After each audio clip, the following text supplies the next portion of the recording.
दोस्तों, आपने अनुभव किया होगा कि हम सबकी ज़िंदगी में बहुत सारे विरोधाभास सिद्धांत हैं। जैसे कोई कहता है कि जितनी चादर हो उतने ही पैर पसारने चाहिए, तो कोई कहता है कि जितना बड़ा पैर है उतनी बड़ी ही चादर खरीदने का प्रयास क्यों नहीं करना चाहिए। किसी मोटिवेशनल बुक में लिखा होता है कि जो हालात के मुताबिक खुद को ढाल ले वही तरक्की करता है। तो कोई मोटिवेशनल स्पीकर चीख चीख कर कहता है कि जो हालात को अपने मुताबिक ढाल ले दुनिया उसी के कदमों में होगी।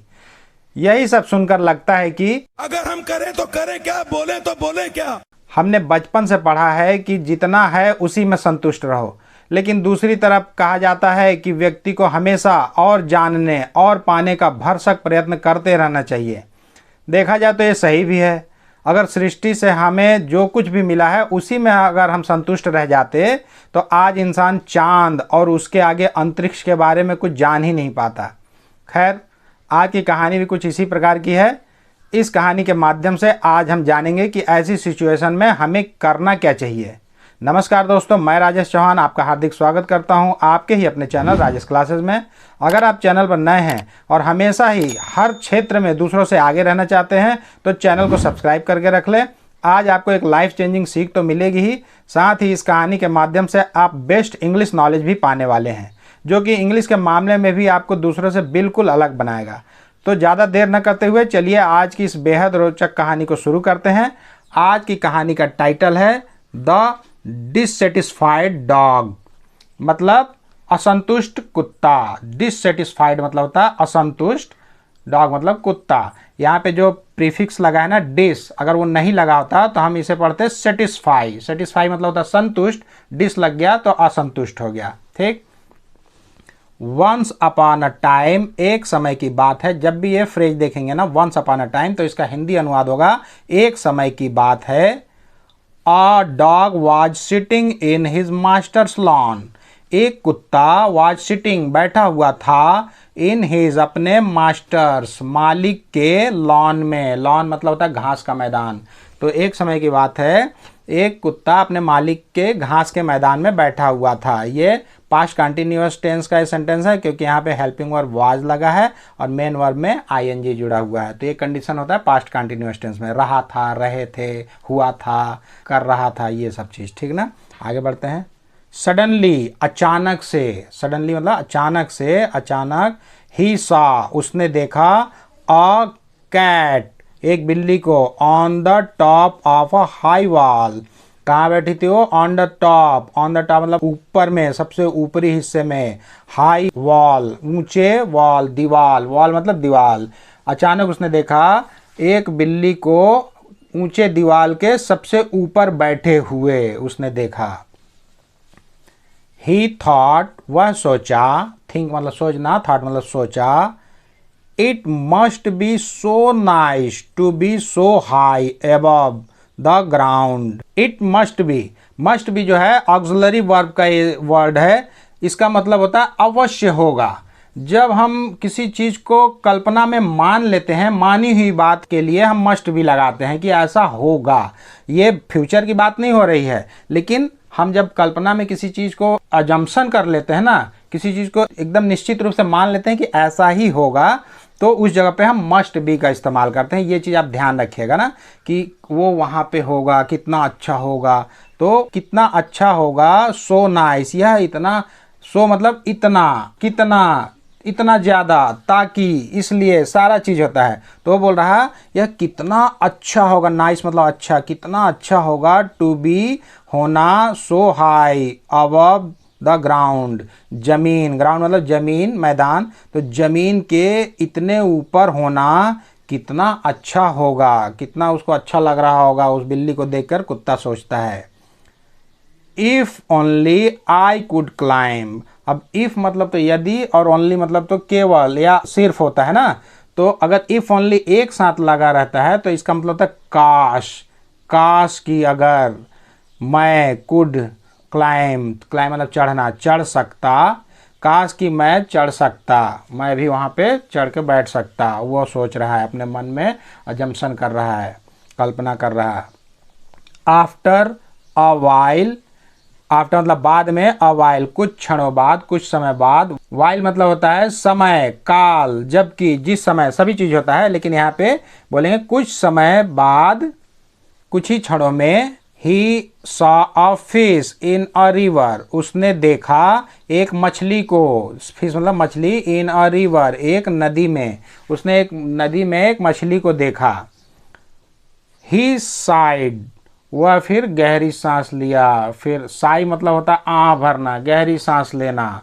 तो यहाँ पे हम जीएच का उच्चारण नहीं कर रहे ना, क्योंकि एक नियम कहता है कि जब भी जीएच एक साथ हो शब्द के बीच में अथवा अंत में, तो वहाँ पे ये साइलेंस हो जाता है। तो साइड पढ़ेंगे, यहाँ डी है तो ये उच्चारण नहीं होगा, तो साइड। अगर ये नहीं होता डी तो साई पढ़ते सिर्फ।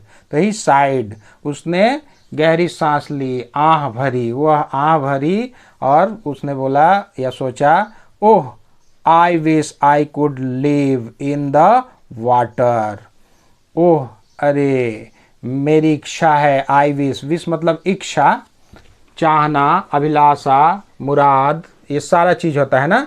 तो मेरी इच्छा है या काश मैं कुड लाइव, इसको लीव भी पढ़ सकते हैं और साहित्यिक रूप से इसको लाइव भी पढ़ते हैं। लाइव ही इसका सही प्रोनाउंसिएशन है, लेकिन बहुत जगह पे लोग लीव भी पढ़ते हैं, क्योंकि एक नियम कहता है कि जब भी किसी शब्द के लास्ट में अगर ई लगा हो तो इसके पहले जो भी वॉल्स लगा होता है ना उस सेंटेंस में, तो उसका उच्चारण वही होता है जो हम इंग्लिश अल्फ़ाबेट में पढ़ते हैं। जो तो वहाँ पे इसको आई पढ़ते हैं तो इसको आई भी यहाँ बोलेंगे, लाइव।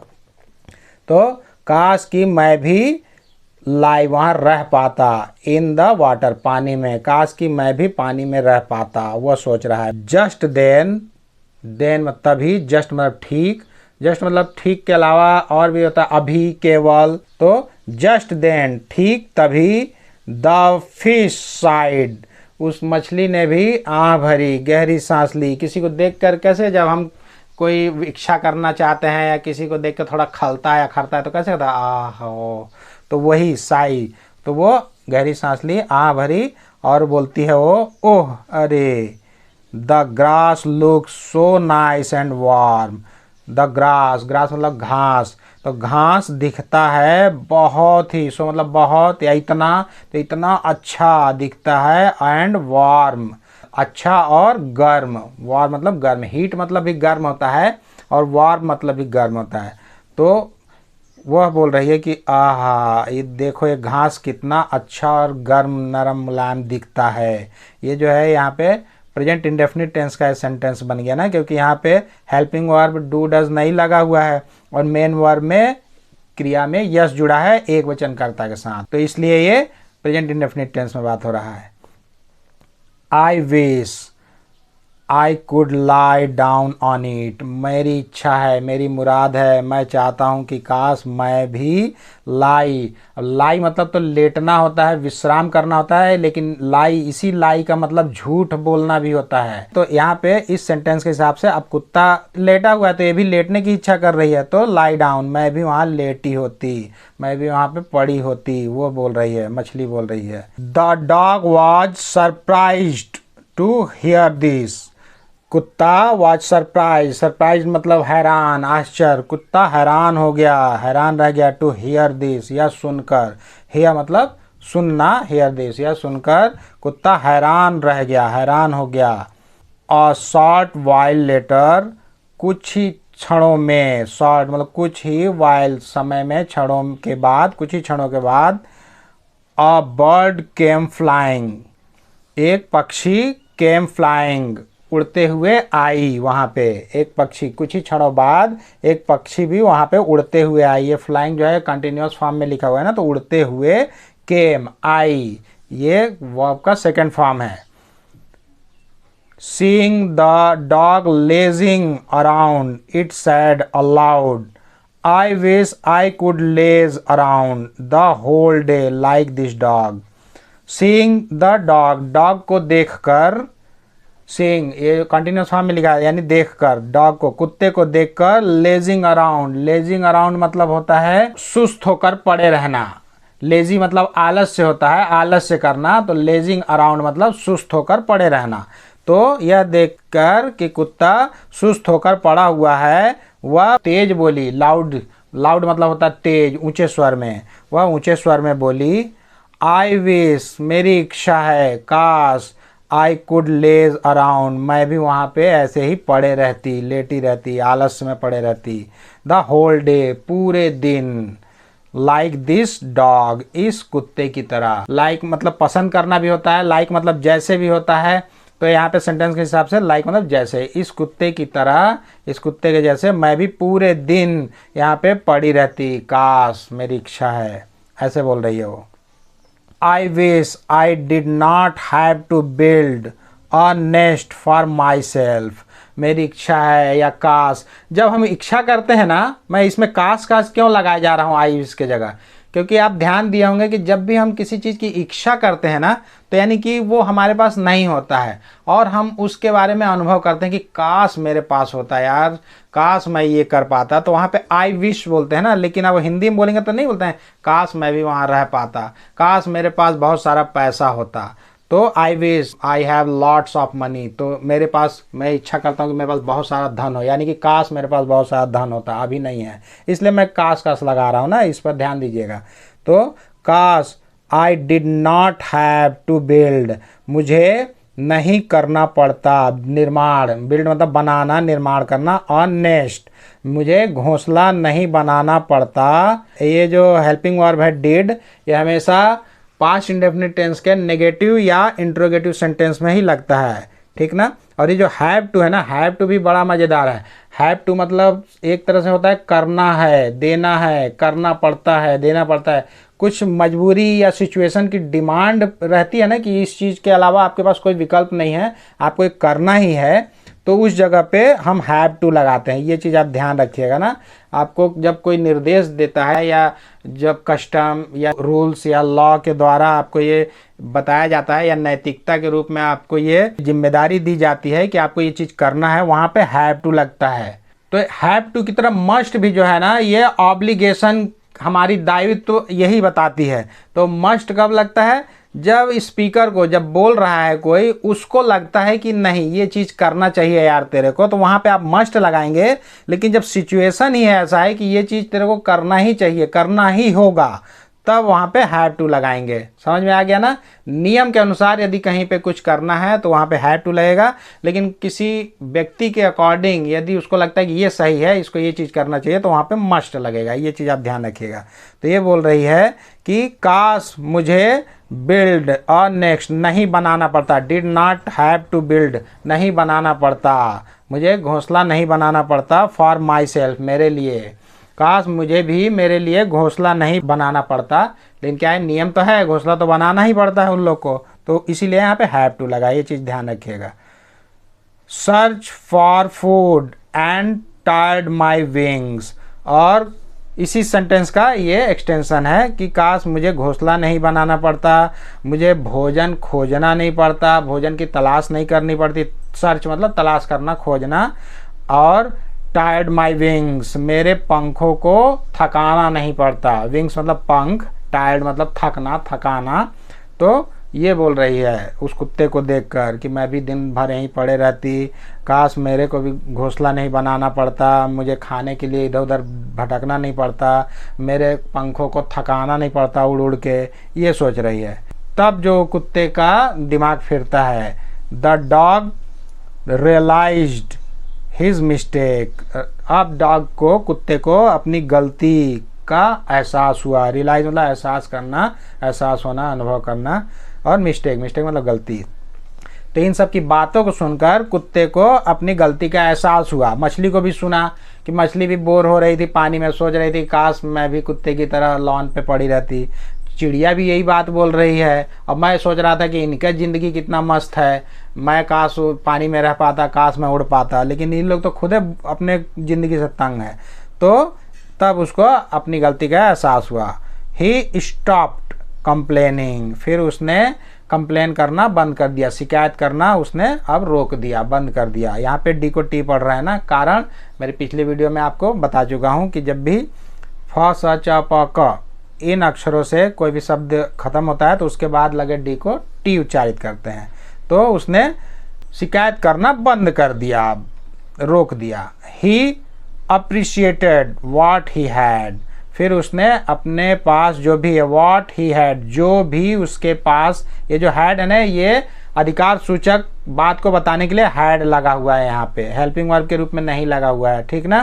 तो जो भी उसके पास था उसकी ही वो सराहना करने लगा। अप्रिशिएट मतलब होता है सराहना करना, प्रशंसा करना, कद्र करना, अपने किसी चीज़ का मान बढ़ाना। तो वह जो भी उसके पास था उसका वह कद्र करने लगा। अभी वाट जो है ना, वाट मतलब क्या होता है, लेकिन जब भी किसी सेंटेंस के बीच में वाट देखेंगे आप, क्वेश्चन मार्क में नहीं, प्रश्नवाचक सेंटेंस में अगर इसका इस्तेमाल नहीं किया गया तो उसका मतलब था जो की, जो भी की, ठीक ना। तो जो भी उसके पास था उसकी वो कद्र किया, वो प्रशंसा किया। मोरल ऑफ द स्टोरी है अप्रिशिएट व्हाट यू हैव, उसकी कद्र करो, अप्रिशिएट कद्र करो, उसी की सराहना करो जो भी तुम्हारे पास है। ये भी जो है ना ये अधिकार सूचक, ये भी अधिकार सूचक, ये पास्ट में था कि जो भी उसके पास था उसका वो अब कद्र करने लगा। और यहाँ बोल रहा है हैज़, हैव, हैड, ये तीन चीज़ ऐसे हैं कि ये हमेशा हेल्पिंग वर्ब के रूप में इस्तेमाल तो होते ही हैं, लेकिन जब भी इसके बाद वर्ब का थर्ड फॉर्म नहीं लगा होगा, कुछ भी नहीं होगा, नाउन या एडजेक्टिव होगा या लास्ट में होगा, इसका मतलब यह है कि ये किसी चीज़ का पॉजेसिव वर्ड बता रहा, अधिकार संबंधी बातों को बता रहा। तो अप्रिशिएट, अब कद्र करो जो भी तुम्हारे पास है। इस कहानी की यही मोरल ऑफ द स्टोरी है। ये तो चलिए इस कहानी के हिसाब से बता दिया कि मोरल ऑफ द स्टोरी ये है, लेकिन मेरा मानना है कि आज की डेट में अगर आप जो भी आपके पास है उसी में अगर आप संतुष्ट रह जाएंगे तो तरक्की नहीं कर पाएंगे। आप ज़िंदगी भर सीमित साधनों में वैसे ही रह जाएंगे, संतुष्ट रहेंगे मतलब काफ़ी हद तक, लेकिन एक समय बाद जब आप अभाव से ग्रस्त हो जाएंगे ना तो आपको संतुष्टि भी नहीं मिलेगी। इसलिए हमेशा और ज़्यादा पाने का प्रयत्न करते रहना चाहिए मेरे अनुसार।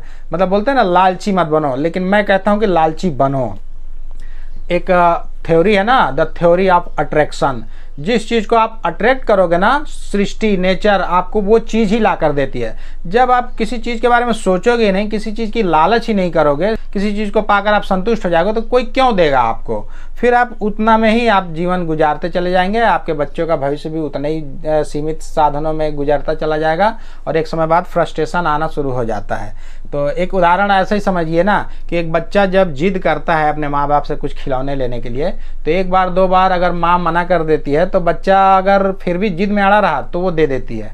लेकिन अगर वो मान जाता है कि नहीं, माँ अगर बोली कि बेटा तुमको मैं आगे चल के दूंगी, कल दे दूंगी, आगे दुकान पर देखते हैं वहाँ मिल जाएगा, और वहाँ संतुष्ट हो गया, तो फिर वो बच्चे को नहीं मिलने वाला, ये तय है। अगर रोना बंद कर दिया, जिद करना बंद कर दिया, लालच करना बंद कर दिया तो उसको नहीं मिलेगा। यही चीज़ सृष्टि पर भी ये लागू होती है, यही चीज़ हमारे ज़िंदगी पर भी लागू होती है। तो मैं तो कहता हूँ कि लालची बनो और अधिक पाने की लालसा करो, स्वार्थी बनो, यही आपके जीवन की तरक्की का साधन होगा।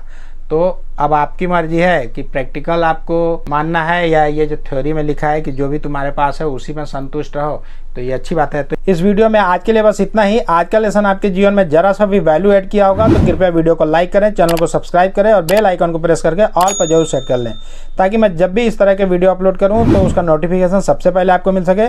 तो बहुत जल्द मिलते हैं एक और मज़ेदार और ज्ञानवर्धक वीडियो के साथ। तब तक के लिए आप लोग अपना ध्यान रखें, खुश रहें, मस्त रहें, स्वस्थ रहें। नमस्कार।